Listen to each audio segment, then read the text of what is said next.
كتصانو صانحهم حزقن لعل زمصمام كم حزب هلوناخا او حدغا مئتاو سلازخونن منغست ኢትዮጵያ نتسمع بግልጽ ስለዘፍሮሰን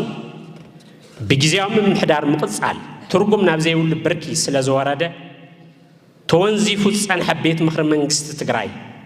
ናብ ስሩዕ ስርሑ ምምላስ እዋናውን ታሪኻውን ጠለብ ህዝብና እዩ ብመንጽር ዝድማ ንሕና ኣብዚ ህዝባዊ መንግስትና ንመኸተና ብዝብል መራሒ ሓሳብ ዝተሳለጠ መድረኽ ዝተሳተፍና ኣመራርሓ ወረዳ ከተማን ዞባን ከምኡን ላዕለዎት ኣመራርሓ ህወሓት ማዕኸላይ ኮሚቴ ውድብና ንምምላስ ቤት ምኽሪ መንግስት ትግራይ ኣመልኪቱ ንዝሕለፎ ውሳነ ብዕምቆትን ስፍሓትን ዘቲና እዚ ስዕብ ቅዋም ወሲድና ኣለና ሓደ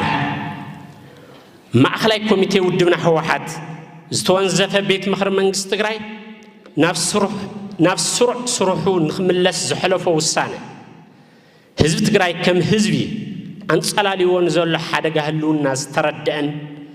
ህዝብና መቃለስ ማእኸል ክህልዎ ዝገብርን ውሳነ ስለዝኾነ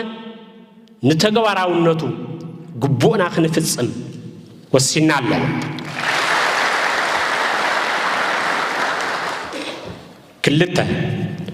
ማዕኸላይ ኮሚቴ ውድብና ህወሓት ዋላ እኳ ሓላፍነት ናይ ቤት ምኽሪ መንግስት ትግራይ እንተኾነ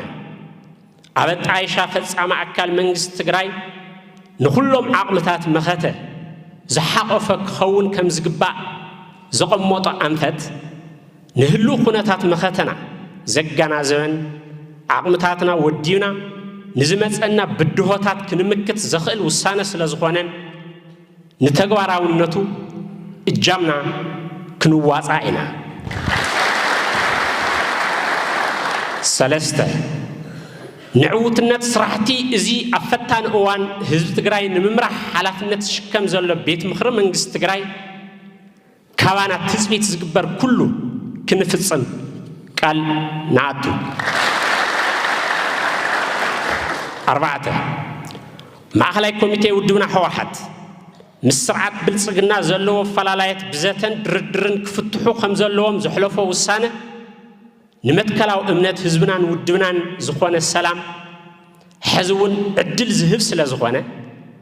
ካባና ትፅቢት ዝግበር ኩሉ ክንፍጽም ቃል ንኣቱ ሓሙሽተ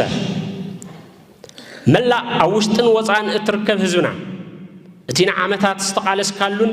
ክቡር መስዋዕት ዝኸፈልካሉን መሰል ዓርሰ ውሳነኻ ንምርግጋጽ ኣብ ዝግበር ቃልሲ ለሙን ከም ወትሩ ወሳናይ ተራኻ ከም ትዋፃእ ንተዓማመን ንሕና ኣመራርሓ ውድብካ ህወሓት ድማ መሪሕ እጃምና ከም እንዋፃእ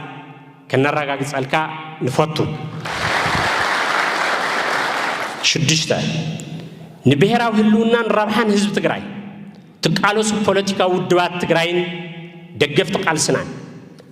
ኣብ ንምርግጋጽ መሰል ዓርሰ ውሳነ ህዝቢ ትግራይ ኣብ እንገብሮ ቃልሲ ኣብ ጎንና ኮይንኩም ድጋፍኩም ክትገልጹ ጻውዒትና ነቕርብ ህዝባዊ መንግስትና ንመኸተ ንብሔራዊ ህልውና ዘለዓለማዊ ክብርን ሞገስን ንስዋዕትና ኣመራርሓ ህዝባዊ ወያነ ሓርነት ትግራይ 14 ሚያዝያ 2018 ዓመተ ምህረት መቐለ